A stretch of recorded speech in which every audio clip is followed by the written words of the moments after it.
HighBridge, a division of Recorded Books, presents The Big Book of Real Murders, Stories that Inspired Great Crime Films, by Otto Penzler, read by Tim Campbell, Gildart Jackson, and Christina Delaine.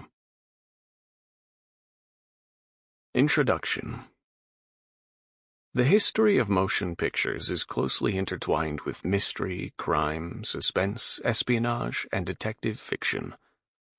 There are any number of arguments about which is the first motion picture of all time, and the definition of what makes a motion picture is often unclear. In 1878, Edward Muybridge produced what is acknowledged is the first moving picture, a series of photos of a running horse taken on several cameras joined together. Identifying the first narrative film is more difficult, but an argument could be made for a very brief 30-second vignette titled Sherlock Holmes Baffled, which has been dated as a 1900 production by some, but 1903 by other film scholars. In the film, Holmes walks into a room and sees that he is being burgled. The thief instantly vanishes. Holmes, clearly confused, lights a cigar in an attempt to ignore the event, no doubt to try to deduce what has just happened. But the burglar reappears, and when Holmes tries to take back the stolen items by pulling a pistol from the pocket of his dressing gown and firing it at the crook, he again vanishes, leaving Holmes looking utterly, yes, baffled. As technology improved, such entrepreneurial inventors as Thomas A. Edison saw the potential of this new form of entertainment, and he produced a series of films showing a man lifting weights, Carmencita, a Spanish dancer, a blacksmith at work, etc. In 1903, his movie production company released The Great Train Robbery, which is famously, although apparently incorrectly, cited as the first narrative film. The Great Train Robbery is the thrilling story of a gang of outlaws that holds up a train, robs the passengers, and is then chased by a sheriff and his posse. All the actors are uncredited, but the star, playing several roles, was G.M. Anderson, who later became better known as the first Western film star, Bronco Billy. With a running time of 11 minutes, this cinematic leap wowed audiences, some of whom panicked when they saw a man aiming a gun directly at the camera, fearing he aimed it straight at them. The scene is said to have inspired the final scene in Goodfellas, 1990, when Joe Pesci aims his gun at the camera. The first feature-length multi-reel motion picture also was a crime film, The Story of the Kelly Gang, 1906. An Australian production, it captured the life of the notorious bushranger Ned Kelly, 1855 to 1880, an outlaw who terrorized rural Australia. This collection accepts a broad definition of the category of stories that inspired mystery movies, in part because it is a challenging genre to define. If we think of mystery and crime movies, it is common to think of a murderer being hunted by a detective. That is also the definition of most Western movies, the major difference being that there aren't many horses in mysteries. Furthermore, it is commonplace for horror and supernatural films to feature death and destruction by mysterious hands, with someone trying to identify and locate the cause of the terror. Crime is a greater motivating factor in motion pictures than any other, even love, and audiences delight in seeing the criminal confronted and defeated on the silver screen.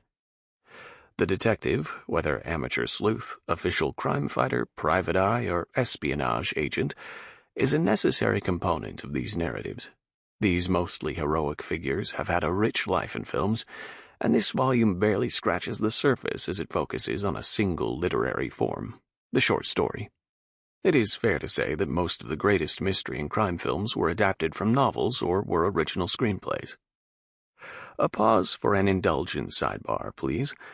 The greatest films adapted from crime novels are The Third Man, The Maltese Falcon, The Godfather Part 2, Laura, The Thin Man, Out of the Past, Double Indemnity, The Night of the Hunter, Vertigo, and Touch of Evil. The greatest mystery films made from original screenplays are Chinatown, White Heat, The Sting, Sunset Boulevard, North by Northwest, The Conversation, The Usual Suspects, Body Heat, Dirty Harry, and Mean Streets. And which are the best films in the mystery genre to have been inspired by short stories? I'd nominate Psycho, On the Waterfront, Witness for the Prosecution, The Letter, Don't Look Now, The Lodger, The Wild One, Gun Crazy, and Bad Day at Black Rock. I would add The Killers to this list, but sadly could not get permission to use the Ernest Hemingway story in this collection. The preponderance of mystery stories historically preferred by readers have been detective tales, by such writers as Agatha Christie, Dorothy L. Sayers, Ellery Queen, John Dixon Carr, S.S. Van Dyne, Earl Stanley Gardner, Niall Marsh, Rex Stout, and their colleagues. However, it is proven to be extremely difficult to transfer this genre to the screen. The very demanding exercise of creating a puzzle, throwing in red herrings, sprinkling in enough clues to keep the fictional detective hopeful and the reader satisfied, can be achieved only by creative planning and meticulous execution. Alas, these challenging elements do not translate to motion pictures very well. Observation and deduction are integral to a novel or a story, but they are not exactly cinematic.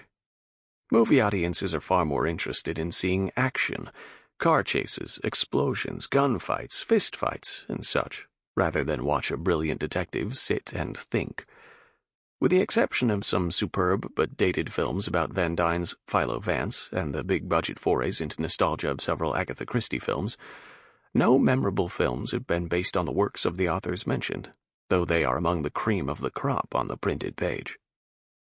The result of the diametrically opposed strengths of the two media are Hollywood productions that feature actors and actresses that audiences like to see on the screen, an advantage over the printed word where readers can imagine the physical appearances of the characters, but cannot be warmed by the charm of Gene Tierney, hear the voice of Humphrey Bogart, revel in the eccentricity of Peter Lorre, bask in the smile of Donna Reed, or marvel at the fearless confidence of Clint Eastwood.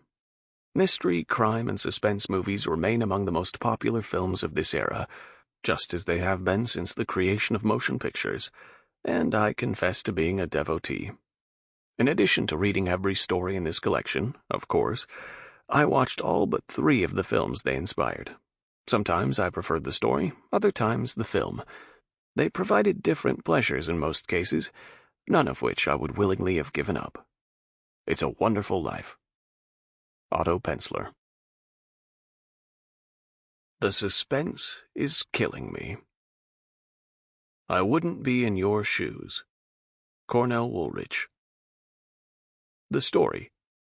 Original publication, Detective Fiction Weekly, March 12, 1938, as by William Irish.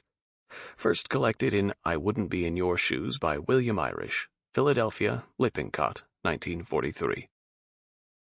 Cornell George Hopley Woolrich, 1903 to 1968, was arguably the greatest suspense writer of the 20th century. Phantom Lady, 1942, the first novel he wrote under his William Irish pseudonym, is credited with inventing a staple of countless mystery and espionage films, The Ticking Clock. Each chapter begins with a notice about the number of days, then hours, before the innocent protagonist is due to be executed for having murdered someone.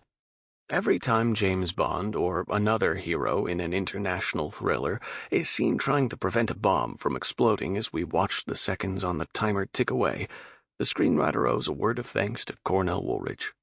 Not as technically precise as The Ticking Clock, perhaps, but I Wouldn't Be in Your Shoes essentially replicates that process. Unable to sleep on a hot night because his open window allows him to clearly hear the shrill screams of cats in the courtyard below, a man picks up one of his shoes to throw at them so they'll relocate. Because that doesn't work, he throws the other. When he goes down to search for them, they have disappeared. The next day he is arrested for murder, the footprints of his shoes having given him away. He is arrested, tried, convicted, and sentenced to death. With mere hours before the scheduled execution, the detective on the case finally believes in the wife's conviction of her husband's innocence and tries to set him free. But, Woolrich being Woolrich, no reader can be confident of a happy ending. The film. Title, I Wouldn't Be in Your Shoes, 1948. Studio, Monogram Pictures. Director, William Nye. Screenwriter, Steve Fisher. Producer, Walter Mirisch. The cast. Don Castle, Tom J. Quinn. Elise Knox, Anne Quinn. Regis Toomey, Inspector Clint Judd. Charles D. Brown, Inspector Stevens. Although I Wouldn't Be in Your Shoes does not rank at the very top among the film noir classics of the 1940s, It closely follows much of Cornell Woolrich's plot and is truly suspenseful. Unlike most films noir, it does not feature a bad girl who betrays the man who loves her, but instead, a young woman who believes her husband is innocent. It does feature elements of Woolrich's commonly used device of the everyday gone wrong, and it does have a good twist that you probably will not have seen coming. Steve Fisher, the writer of this B-movie, was a popular crime novelist and screenwriter mostly famous for I Wake Up Screaming, 1941, the novel that was adapted as a noir classic of the same title. He was also a prolific writer for pulp magazines, as was Woolrich, and a successful Hollywood screenwriter with such titles as Johnny Angel, 1945, Lady in the Lake, 1946, and Song of the Thin Man, 1947, to his credit. Don Castle, who closely resembled Clark Gable, went on to produce the widely popular Lassie television series. I Wouldn't Be in Your Shoes. Cornell Woolrich. It started in low and rolling each time, like a tea kettle simmering, or a car engine turning over, or a guy gargling mouthwash. Then it went high, higher than the highest scream, higher than a nail scratching glass, higher than human nerves could stand. Then it wound up in a vicious reptilian hiss with a salivary explosion for a finale. Then it started all over again. Tom Quinn pulled the bedcovers from his ears at the sound of the window sash slamming down. His face was steaming from the ineffective soundproofing that had only managed to smother him without toning down the performance any.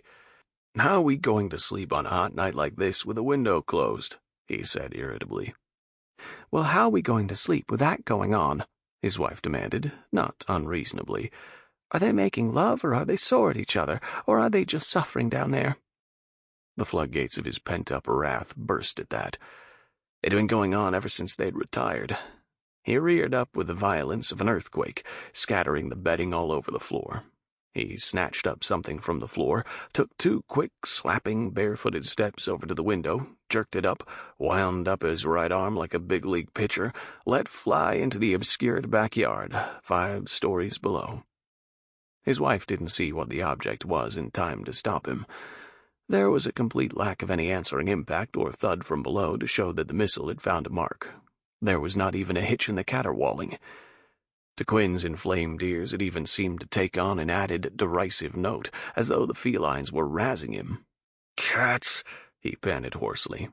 He jumped back to the bed again, stooped for the mate to what he'd flung the first time, returned to the window, and again wound up. This time she saw what it was, tried to catch his arm in time, just missed as he let go. "Tom," she wailed, "not your shoes. What's the matter with you?" There was as complete a lack of results as the first time. The heavy-soled object might have taken wings, gone up into the air instead of down for all the sound of striking that reached them. The vocal pyrotechnics went on unabated. "Well, that was a smart stunt," his wife commented acidly. "How are you going to work tomorrow, in your stocking feet?" His anger had turned to sheepishness, the way it does when a man has made a fool of himself. "I got another pair in the closet, haven't I?" he defended himself. "I don't care. You're not throwing a perfectly good pair of shoes out of the window like that. They cost $10 with those special built-in arches for your flat feet. You go down there and bring them back." "At this hour?" "You march down there and get them before one of the janitors picks them up in the morning," she insisted. He thrust a moth-eaten robe around him unwillingly, found a pair of carpet slippers, and started out, mumbling, "Didn't even hear them hit anything. I've got an aim like a—" It was a full quarter of an hour before he came back. When he did, he looked more crestfallen, sheepish than ever. His wife didn't need to be told. She could see that his hands were empty. "I thought so," she said scathingly. "Couldn't find them now, could you?"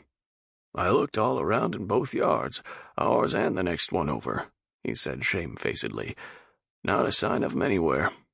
"They must be down there somewhere," she insisted. "There hasn't been anyone else down there. I've been watching from the window the whole time. Why didn't you take that flashlight with you?" "I lit matches," he said. "I went over every square inch of those 2 yards, even climbed over the fence in my robe. They must have gone in somebody's open window on one of the lower floors on that side facing us." "Well, then, Why didn't you ring their doorbells? Find out for sure." "Wake people up at this hour asking for my shoes? What kind of a sap do you think I want 'em to take me for? They'd laugh in my face." It was true. It was one of those things that the average man finds it strangely difficult to bring himself to do. He doesn't mind appearing ridiculous to his wife, but with outsiders it's a different matter. "Well, don't expect me to go down there and ask for them back for you," she said. "You were the one threw them. Now you can do without them. We're so well off we can't get away out of this awful heat like most of the people that live around us, but you can afford to throw $10 shoes out of the window." Tom Quinn was back in bed again. He looped the clothing around his upturned ear once more, not against the cats this time, but against his wife's reproaches, which he had a sneaking suspicion were well earned. He heard a good deal about it the next morning, more than he cared to. He went off to his work still tingling all over from her verbal thrusts and jabs. He expected to hear a good deal about it that evening when he returned, too, and in fact for several days to come. It would be a week before he heard the end of it. Not that Mrs. Quinn was a nagger, quite the opposite. She was cheerful and easy to get along with as a rule. The heat, which had been unabated for 3 weeks now, was probably telling on her. And then outside of that, he could see her point in this case. They were not well off, quite the reverse. Things had been getting worse for several years now with him, instead of better. His shoes, because of his arch deformity, were one of the largest items of expense they had. Unlike most couples, he paid twice as much for his as she did for hers. And the more he thought about the way he had thrown them away, the more childish and stupid he had to admit he'd been. So childish and stupid that it became doubly impossible for him to go around to the flats on the next street and make inquiries about them, or even have the janitor of his own building do it for him. The way the people were in this neighborhood, whoever had them would probably deny finding them, keep them, he tried to console himself. But it was no use. He even toyed with the idea of buying himself a new pair, rubbing a little dust on them and pretending to his wife that they were his former ones returned, to avoid being subjected to her sarcasm. But he found it impossible to do that because he didn't have the necessary $10 to spare. However, when he returned from work that evening, expecting to hear quite a good deal more about those shoes and none of it complimentary, he found her opening remarks bewildering. She seemed to have no further complaint to make. "Well," she said admiringly, "I'm glad you had spunk enough to go around and demand them back like I told you to. I really didn't think you would." She pointed, and he saw the shoes there side by side on the floor on a sheet of newspaper they'd been wrapped in. She took it for granted it was his doing that they had been restored. "Guess you didn't have to come back upstairs with them yourself this morning, did you? You were late for work as it was," she went on, answering her own question. "Oh, then you didn't see who brought 'em?" Quinn pumped. "No, I found them standing out there at the door wrapped up in paper when I went out at noon. Funny they didn't ring the bell and hand them over personally. Still, it was nice of them to go to all the trouble of climbing those 4 flights of stairs. Who had them?" Quinn decided he might as well bask in her good opinion even if he hadn't earned it. The shoes were back, so what difference did it make? If he admitted it hadn't been through him they were returned, she might start in criticizing him all over again. "Somebody across the way," he said vaguely. That was undoubtedly the truth of the matter anyway, since they certainly hadn't been able to do a boomerang loop in the air and fly in some window on this same side of the court. She didn't press him for further details. He picked the shoes up and looked them over curiously, but they looked no different to his untrained eye than they had when he had taken them off last night and parked them under his bed. They needed a shine, but they had then, too. He decided he'd celebrate their return by blowing them to one. He got about 1 shine a year as a rule. At the same time, he was wondering how the mysterious person had known which flat to return them to. She turned on the light in the bedroom, he remembered, when he went down to look for them, and he supposed the finder had judged by that. But then why hadn't they rung the bell when they were returning them and waited a minute to make sure they had the right party? Or, for that matter, if they'd been awake at the time and seen the telltale lighted window, why hadn't they called out to him then and there while he was down there in the yard looking? Why wait until today? The only explanation he could find for that was that they had been awake and had seen the window light up, but didn't discover that the shoes were in the same room with them until today, in the daylight. Maybe they didn't sleep in the room the shoes had landed in, therefore didn't hear them tumble. Or if they did, and most people's bedrooms were at the back in these flats, maybe the shoes had landed on a carpeted floor or in the seat of an overstuffed sofa. It was certainly uncanny that they had both passed through one and the same window and avoided smashing the pane. In any case, Quinn felt, the whole thing was too trivial, too unimportant one way or the other, to waste time wondering about. He'd miraculously gotten his shoes back, and that was all that mattered. By the following morning, he and his wife had both practically forgotten the episode. By the following evening, they definitely had.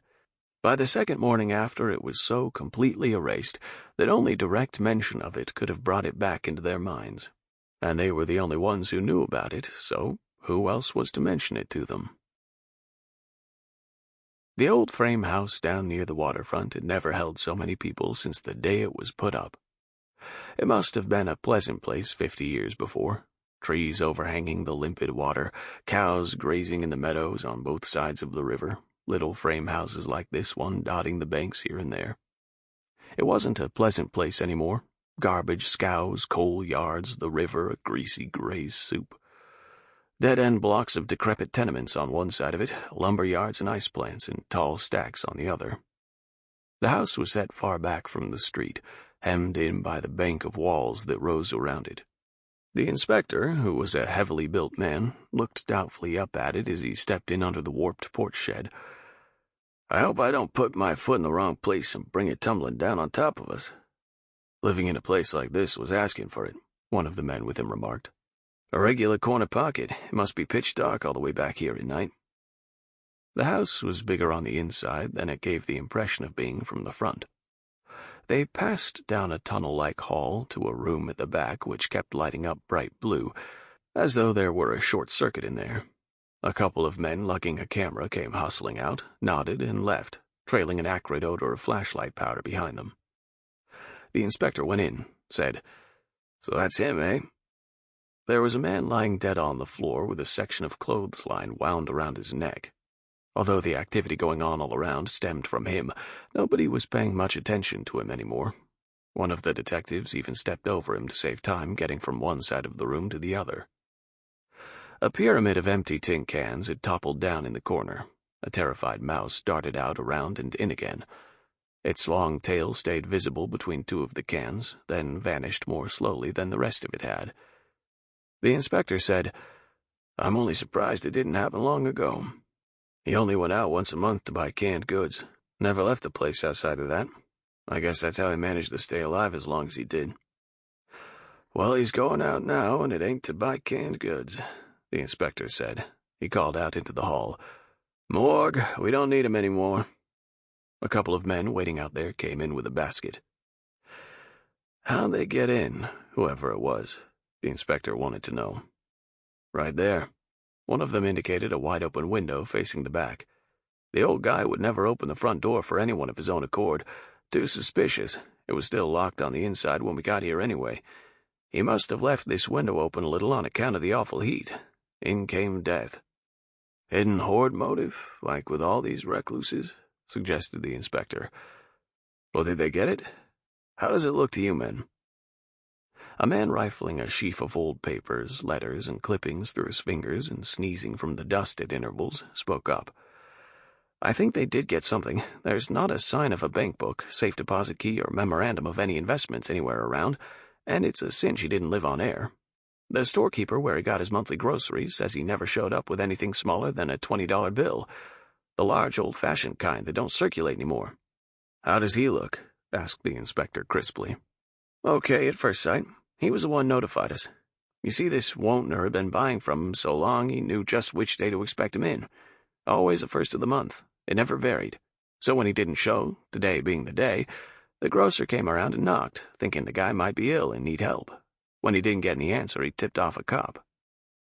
It happened last night, the examiner tells me. Yep, somewhere within the past 24 hours. The killer was unaware of Wontner's habits. Otherwise, he could have timed it different and given himself a whole month's head start on us. By doing it last night, he cut himself down to within 24 hours' margin of safety. If it had happened tonight after he got his groceries, no one would have been any the wiser for a whole 30 days to come. The guy was a complete hermit. Well, they got his hoard, proof enough, said the inspector. Now, one of the first things we want to watch out for is sudden signs of mysterious prosperity around here in the immediate neighborhood. They'll lie low at first, think they're smart, but they won't be able to hold out for long.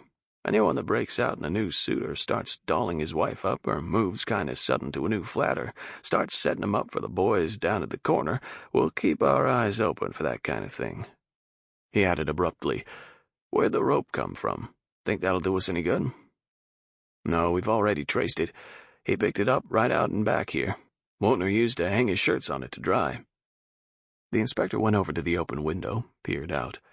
Something like a high-powered lightning bug was flashing on and off around the side of the house, where there was a narrow chasm between it and the warehouse wall that towered over it. Who's out there? He asked. Bob White, digging for worms. The gleam went out, and a man in horn-rimmed glasses, his collar open and his necktie knot pulled nearly around to his shoulder to lessen the heat, came up to the outside of the window. Just in time, Inspector, he said. I've got a beauty out here, a pip. Come on out and take a look. Bob White didn't look much like a detective. He suggested a college student of the post-war generation, of the earnest, not frivolous variety. Not so much because of a youthful appearance as because of an air of enthusiasm and seriousness combined. His mates pretended to laugh at him, and they secretly admired him. The inspector went out onto the plot of ground behind the house, littered with empty tin cans and rubbish discarded over a period of years by the murdered eccentric.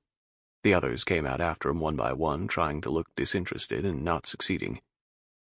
Bob White beckoned them on, turned back into the narrow alleyway running through to the front. Stay on that plank I've laid down there, will you, fellows? He suggested. There's a few fainter ones back along here, and you may want more than one, but this one, zowie! He stopped and pointed. The others craned their necks over the inspector's shoulders. The hindmost one squatted down frog-like and stuck his head out from behind them all. There's either a drain or water pipe somewhere close under the surface here. It must be defective from age and keeps the ground damp above it. Now look at that, right in the middle of it. What more could any of you ask for? The footprint was crystal clear as his torch played caressingly over it. The thing's over before it's even halfway begun. The inspector didn't waste any more time. Hurry up, phone the lab to get some guys up here with moulage and take the impression of it. We can build the whole man up out of that thing. We'll know what he looks like and everything about him by the time we're through. This is as good as a photograph. He made it when he was leaving, Bob White pointed out, not on his way in. The toes pointed out toward the street. He was lucky the first time, missed the soggy patch. His feet landed on the hard, stubbly ground before and after it. But his luck didn't hold up on the return trip. His foot came right down smack in the middle of it. The inspector said grimly, His luck's run out now, whoever he is. You can quote me, said the inspector, bouncing a pencil up and down on its point atop his desk, that we are confident of making an arrest shortly. This case is proceeding satisfactorily. And now, gents, if you'll excuse me, I'll get back to my work. Inspector, you can't do better by us than that, one of the reporters whined. That's the same old gag. Now, boys, don't be hogs. I'll send for you when I've got something more for you. Don't slam the door on your way out. When they'd shoved their copy paper into their pockets and gone, he picked up his desk phone, asked for the police laboratory. How's that mold coming along? It's come through pretty. I'm sending you over a sketch of the man we reconstructed from it. Good. I'll have it photostated and pass it around among my men. Here are some of the details. The man you want is 5'10", weight around 175 or 80. He takes a 9 shoe. He's flat-footed. This shoe has a special built-in arch, a sort of steel rib between the heel and toe to give him support. You know, cantilever principle. That should narrow it down immensely. The firms that sell those things usually keep a list of their customers, like a doctor does patients. His occupation is sedentary, doesn't do much walking or even standing. The heel is hardly worn down at all. Look for some kind of white-collar worker. You've practically handed him to me on a silver platter, said the inspector gratefully. A messenger had arrived with a sketch and the plaster mold in 20 minutes. Photostatic copies of the former were ready within half an hour after that. The inspector called the men he detailed to the case in and handed one to each. There's the man, he said. The facial features have been left out, but study the silhouette, the build, and carriage. All we need to know now is his name and present whereabouts. I want everyone... Sample complete. Ready to continue?